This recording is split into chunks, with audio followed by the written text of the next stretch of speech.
اعوذ باللہ من الشیطان الرجیم بسم اللہ الرحمن الرحیم السلام علیکم ورحمۃ اللہ وبرکاتہ۔ پاکستان کے شمالی حصے میں 8 اکتوبر 2005 کو صبح تقریباً 8:45 کے لگ بھگ یہ خوفناک زلزلہ آیا تھا۔ یاد رکھیے یہ رمضان المبارک کا مہینہ تھا اور رمضان المبارک کی 3 تاریخ تھی، یعنی تیسرا روزہ تھا۔ اس زلزلے میں صوبہ سرحد جو موجودہ کے پی کے ہے اور کشمیر کا ایک بہت بڑا حصہ نیز پنجاب کا بھی کچھ حصہ متاثر ہوا۔ ایک اطلاع کے مطابق 2 لاکھ سے زائد افراد اس میں فوت ہوئے، اور صحیح بات یہ ہے کہ مرنے والوں کی تعداد کس کو پتہ ہے۔ پورے گاؤں، مکمل بستیاں اور کئی شہر تہس نہس ہو کر ملبے کا ڈھیر بن گئے۔ پہاڑ کے پہاڑ زمین سے اکھڑ کر آبادیوں پر الٹ گئے۔ نہ جانے کتنے ہنستے بولتے انسان یکا یک زندہ دفن ہو گئے۔ ان سب کی گنتی کون اور کس طرح کر سکتا ہے؟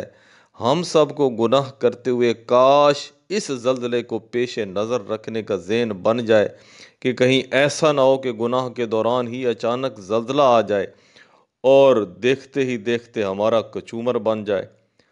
زلزلے آنے کی وجہ گناہ ہوتا ہے۔ اس وقت ہمارے ملک پاکستان میں کس طرح کے گناہ جاری تھے، ذرا ان کی جھلک دیکھیے۔ کہتے ہیں کشمیر کے کسی علاقے میں ایک شخص جس کی 5 بچیاں تھیں، 6ٹھی بار ولادت ہونے والی تھی، اس نے ایک دن اپنی بیوی سے کہا کہ اگر اب کی بار بھی تو نے بچی کو جنا تو میں تجھے نومولود یعنی اس پیدا ہونے والی بچی سمیت قتل کر دوں گا۔ رمضان المبارک کی تیسری شب ایک بار پھر بچی ہی کی ولادت ہوئی۔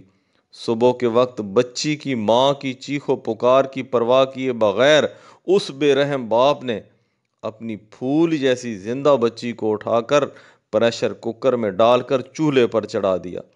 یکا یک پریشر کوکر پھٹا اور ساتھ ہی خوفناک زلزلہ آ گیا۔ دیکھتے ہی دیکھتے وہ ظالم شخص زمین کے اندر دھنس گیا۔ بچی کی ماں کو زخمی حالت میں بچا لیا گیا اور غالباً اسی کے ذریعے اس دردناک قصے کا انکشاف ہوا۔ 3 رمضان المبارک 8 اکتوبر 2005 کو اسلام آباد کی ایک بہت بلند و بالا عمارت مارگلہ ٹاور میں کچھ لبرل قسم کے لوگ یہود و نصارہ کے ساتھ مل کر رمضان المبارک کے احترام کو بالائے طاق رکھتے ہوئے شراب پی کر خوب ناچ رنگ کی محفلوں میں مشغول تھے۔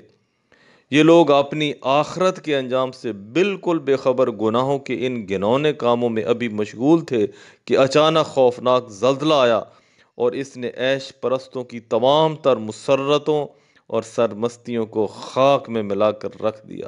یاد رکھ تو موت اچانک آئے گی، یاد رکھ تو موت اچانک آئے گی، ساری مستی خاک میں مل جائے گی۔ اسلام آباد مارگلہ ٹاور کے ملبہ میں ایک شخص کا کٹا ہوا سر ملا، دھڑ نہ مل سکا۔ ان کے بعض شناساؤں یعنی جاننے والوں نے بتایا کہ یہ بد نصیب شخص جب اذان شروع ہوتی تو گانوں کی آواز مزید اونچی کر لیا کرتا تھا۔ مظفر آباد کشمیر کے کالج کے استنجا خانوں سے 3 لڑکے اور ایک لڑکی کی برہنہ لاشیں ملی۔ اس زلزلہ کی آفت کے سبب کئی لاکھ افراد زندہ دفن ہو گئے۔ زلزلہ نے چند منٹوں میں کئی ہنستے بستے شہروں اور دیہاتوں کو ملبے کا ڈھیر بنا دیا۔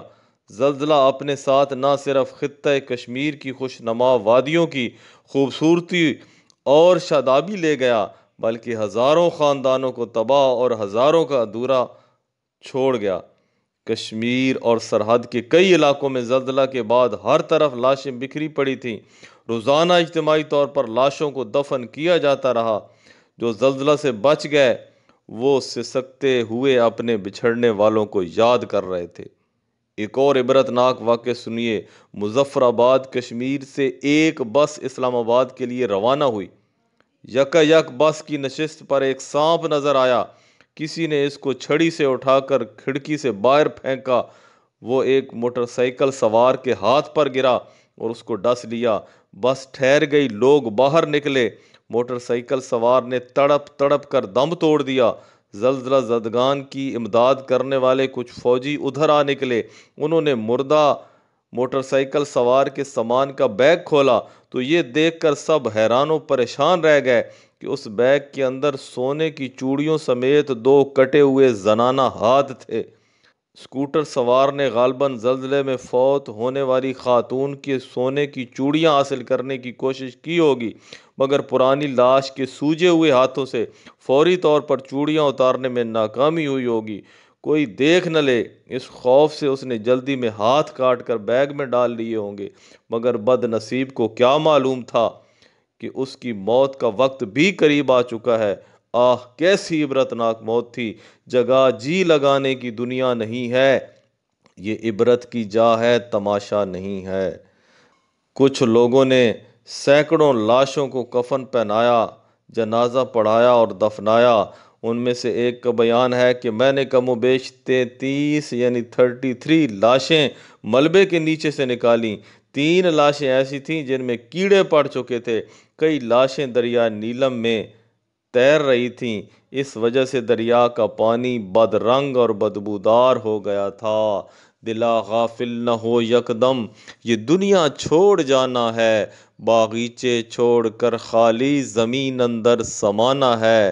تیرا نازک بدن بھائی جو لیٹے سیج پھولوں پر، یہ ہوگا ایک دن بے جاں، اسے کیڑوں نے کھانا ہے۔ نہ بیلی ہو سکے بھائی، نہ بیٹا باپ تے مائی، تو کیوں پھرتا ہے سودائی؟ عمل نے کام آنا ہے، اور غلام ایک دم نہ کر غفلت، غلام ایک دم نہ کر غفلت، حیاتی پر نہ ہو غرہ، خدا کی یاد کر ہر دم کہ جس نے کام آنا ہے۔